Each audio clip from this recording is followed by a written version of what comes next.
Bismillah, alhamdulillah. We start by praising and thanking Allah subhanahu wa ta'ala. We seek refuge in Him from our bad deeds and from the evil of our own souls. Whomsoever Allah guides, none can lead astray, and whoever Allah leads astray, none can guide.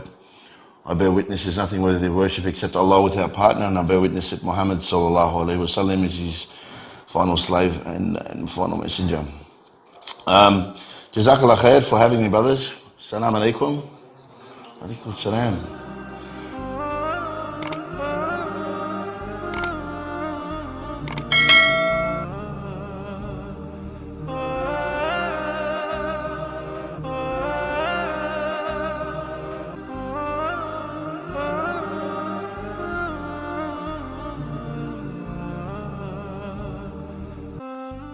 Robbie Maestracchi lahir di Brisbane, Australia pada tahun 1981.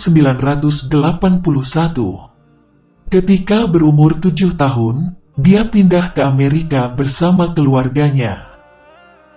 Sejak kecil, agama merupakan bagian dari hidupnya hingga beranjak dewasa.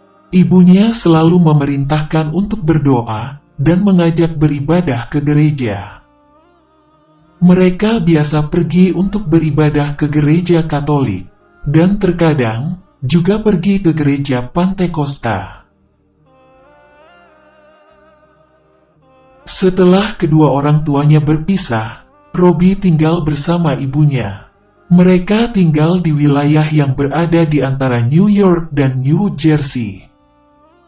Pada periode itulah, Robbie yang memasuki masa remaja, mulai mengenal narkoba dan terlibat dengan geng.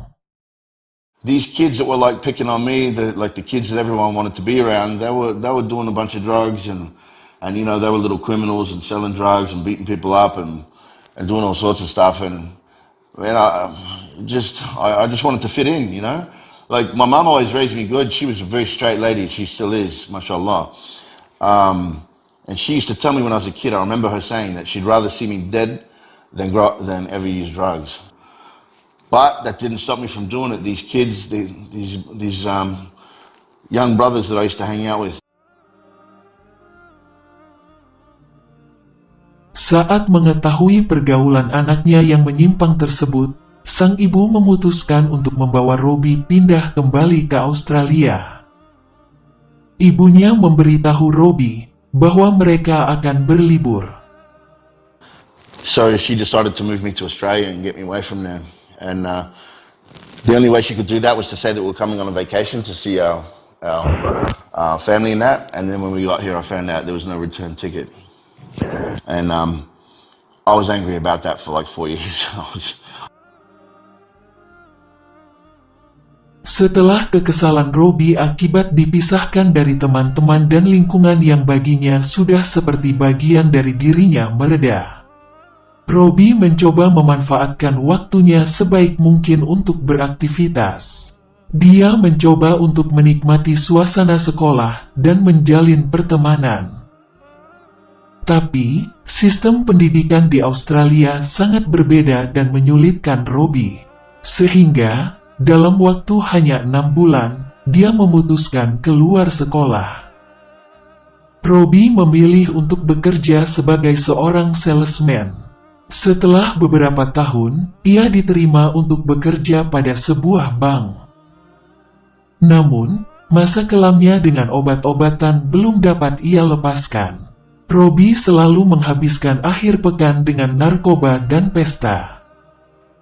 Bahkan, saat menikah pada usia 22 tahun, ia tetap menggunakan narkoba. Hal itu menjadi penyebab hancurnya pernikahan Robbie. When my first marriage collapsed, like I failed that life as far as I was concerned.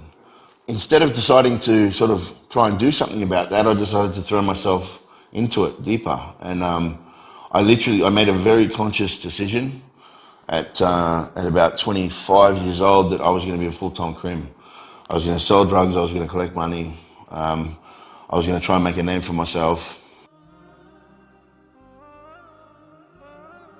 Robbie semakin tenggelam dalam dunia narkoba, kriminalitas, pesta pora, juga menyibukkan diri dengan geng motornya. Meski demikian, dia tetap berpikir untuk menjalani hidup yang lebih baik dan sama sekali tak menyukai keadaan dirinya saat itu. Hingga pada tahun 2007, Robbie dijatuhi hukuman 10 bulan penjara karena mengedarkan narkoba. Dalam penjara, dia bisa merenungi kehidupannya dan memutuskan untuk kembali mendekatkan diri pada Tuhan. Maka sekeluarnya dari penjara, Robbie mendatangi gereja seperti yang selalu ia lakukan saat kanak-kanak. So I started going to church down the Gold Coast, but every time they talk about Jesus, Turns you off. Just to turn me off. When they read from Psalms and things, and they're talking about God Himself, that was something else that used to have my attention. But when they talk about Jesus, it turned me off.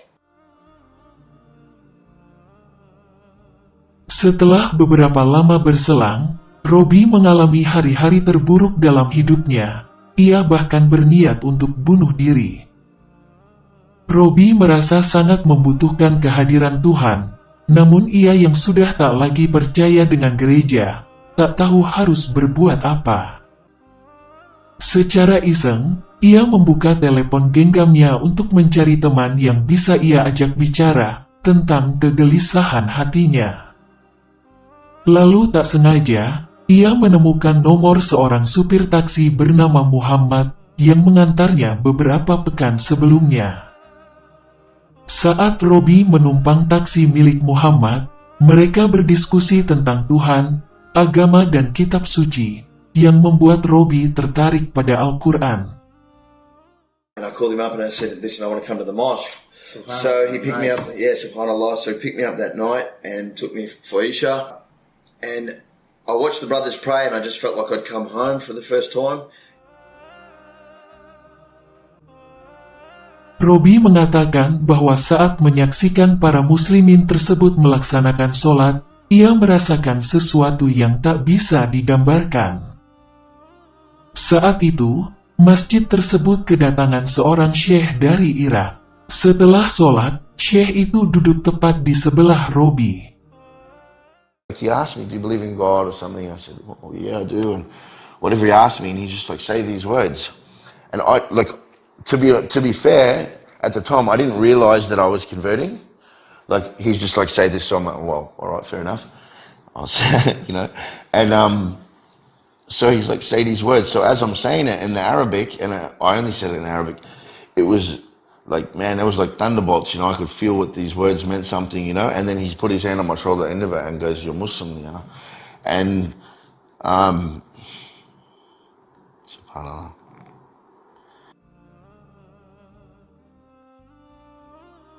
Pasca bersyahadat, Robbie seketika itu juga berhenti melakukan semua kebiasaan buruknya, seperti memakai narkoba dan yang lainnya. Ia menghabiskan waktu untuk mempelajari Islam, guna meyakinkan dirinya sendiri bahwa Islam adalah yang terbaik baginya. Robbie membaca begitu banyak buku, juga belajar secara langsung pada beberapa ulama, imam, dan cendekiawan Muslim di Australia. Hingga akhirnya ia yakin bahwa agama yang ia peluk secara tidak sengaja ini merupakan kebenaran yang hakiki. I know in my bones that this is the absolute truth, not because I'm looking for it or because I want it to be, but it just is. It's like you can say the ocean's made out of milk, but it's not. It's made out of salt water, and Islam is the truth, and the Quran is from Allah, and Muhammad sallallahu alaihi wasallam is the messenger of God. And then some people say, "Oh, believe," they don't believe. Well, it doesn't really matter stuff if you believe or not, because that's the truth. It is what it is. I read the Quran, I read the miracles, the science of it. The book proves its validity. It proves it's from Allah subhanahu wa ta'ala. No man in the desert 1400 years ago guessed the way an embryo develops inside the womb of a woman in 3 layers of darkness. I mean, that didn't happen. And that same person didn't guess that the universe is expanding, or it started with an explosion, or that the oceans meet, or that the mountains are placed like pegs, and you know what I mean? This is a pretty good guesser, right? Mashallah. 2 bulan kemudian, ibu Robi juga masuk Islam. Ia takjub dengan perubahan besar yang dibawa Islam pada putranya tersebut. Sementara Robi yang memilih Hamzah sebagai nama muslimnya, selain aktif berdakwah, juga aktif dalam sebuah organisasi sosial. Organisasi bernama Ummah United tersebut membantu para remaja untuk menjauhi kehidupan jalanan, juga memberi makan pada fakir miskin.